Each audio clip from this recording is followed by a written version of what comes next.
Halo semuanya, selamat datang di channel Growth 10%. Di Januari 2026, IHSG anjlok lebih dari 8% dalam satu hari.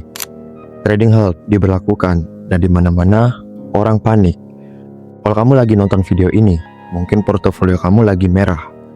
Mungkin kamu lagi bingung, atau mungkin kamu sudah mulai mikir untuk jual semua.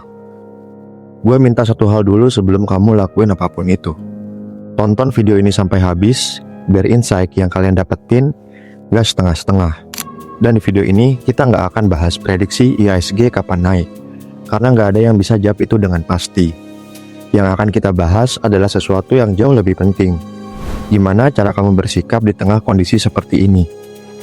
Karena sikap yang salah di momen seperti ini bisa merusak perjalanan investasi kamu dalam jangka yang panjang.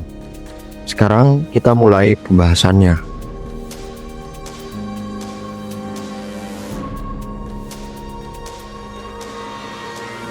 Sebelum kita bahas apa yang harus dilakukan, kita perlu ngerti dulu kenapa ini bisa terjadi. Pada 28 Januari 2026, IHSG turun hampir 8% dalam satu hari. Ini bukan karena ekonomi Indonesia tiba-tiba kolaps. Penyebab utamanya adalah satu pengumuman dari MSCI, lembaga global yang menyusun indeks pasar modal dunia. MSCI membekukan sementara penilaian untuk saham-saham Indonesia. Keputusan ini langsung memicu kekhawatiran investor asing. Dan saat investor asing keluar secara massal, IHSG ikut terjun. Ini namanya sentimen pasar.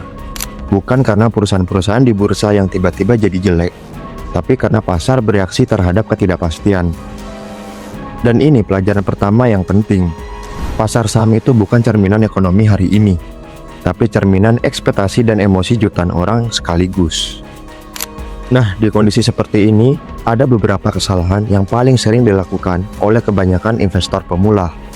Dan kalau kamu bisa hindari ini, kamu sudah selangkah lebih maju dari kebanyakan orang. Kesalahan pertama, jual karena panik. Ini yang paling fatal saat kamu jual di harga bawah. Kerugian yang tadinya cuma di depan layar bisa jadi nyata, dan sejarah selalu menunjukkan hal yang sama. Orang yang keluar saat pasar turun seringkali masuk lagi saat pasar sudah naik. Beli mahal, jual murah, kebalikan dari yang seharusnya. Kesalahan kedua, investasi pakai uang yang nggak seharusnya. Dana darurat, uang makan, atau bahkan uang pinjaman. Kalau uang yang kamu investasikan adalah uang yang kamu butuhkan dalam waktu dekat, kamu akan selalu tertekan setiap kali pasar turun. Dan tekanan itu yang akhirnya bikin kamu ambil keputusan yang salah. Kesalahan ketiga, ikut-ikutan tanpa analisis. Grup WA bilang jual, langsung kamu jual. Grup di Telegram bilang ini saham yang bagus, langsung kamu beli. Ini namanya bukan investasi, melainkan ini spekulasi. Dan spekulasi di pasar yang sedang turun biasanya berakhir dengan buruk. Oke, kita sudah bahas apa yang jangan dilakukan. Sekarang yang lebih penting, apa yang harus kita lakukan di kondisi atau situasi yang seperti ini. Pertama, tenang dulu. Evaluasi ketika pikiran sudah tenang. Keputusan finansial terbaik hampir selalu dibuat dengan kepala yang dingin. Bukan saat grafik lagi merah. Bukan saat notifikasi masuk bertubi-tubi jadi ngerasa panik. Matikan dulu aplikasinya, tarik nafas, pasar akan tetap ada besok. Kedua, cek dulu kondisi keuangan dasarmu. Sebelum mikirin portofolio, pastikan fondasi kamu aman. Dana darurat masih ada, kebutuhan bulan ini tercukupi. Kalau iya, kamu punya ruang untuk bersabar. Kalau enggak, itu sinyal bahwa ada yang perlu dibenahi di luar investasi dulu.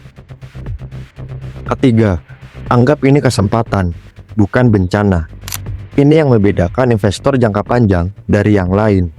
Saat pasar turun, harga saham bagus ikut turun. Bagi yang punya uang dingin dan sudah riset, ini bisa jadi momen untuk akumulasi. Bukan all-in sekaligus, tapi beli secara bertahap. Strategi ini namanya dollar cost averaging. Beli rutin, nggak peduli harga naik atau turun. Hasilnya, harga rata-rata kamu jadi lebih wajar dalam jangka yang panjang. 4. Fokus ke kualitas, bukan ke harga. Di kondisi seperti ini, tugasmu bukan memilih yang paling murah, tapi memilih yang fundamentalnya yang kuat. Perusahaan dengan bisnis yang jelas, arus kas stabil, dan track record yang terbukti. Karena perusahaan bagus selalu kembali pulih harga sahamnya, begitupun sebaliknya. Dan yang kelima, ingat kenapa kamu mulai investasi. Kebanyakan dari kita mulai investasi untuk tujuan jangka yang panjang. Untuk pensiun, rumah, pendidikan anak. Tujuan itu nggak berubah hanya karena IHSG turun bulan ini. Jangan biarkan noise jangka pendek mengacaukan rencana jangka panjangmu. Gua mau tutup dengan satu data yang mungkin bikin kamu sedikit lebih tenang. Setiap kali IHSG mengalami penurunan besar dalam sejarahnya, selalu ada pemulihan. Krisis di tahun 98, crash di tahun 2008, dan pandemi di tahun 2020. Semuanya terasa seperti akhir dunia saat terjadi. Tapi investor yang bertahan selalu lebih kaya pada akhirnya. Pasar saham itu bukan tempat untuk kaya dalam semalam, tapi bagi yang sabar, konsisten, dan gak panik, ini adalah salah satu instrumen terbaik untuk tumbuh dalam jangka yang panjang. Di Growth 10%, kita nggak ngejar sempurna, kita cuma mau jadi 10% lebih bijak dari kemarin. Dan hari ini, semoga kamu keluar dari video ini dengan kepala yang lebih dingin. Kalau video ini bermanfaat, share ke teman yang lagi panik lihat portofolionya. Mungkin itu yang mereka butuhkan hari ini. Subscribe untuk konten finansial selanjutnya. See you di next video. Tumbuh 10% setiap hari.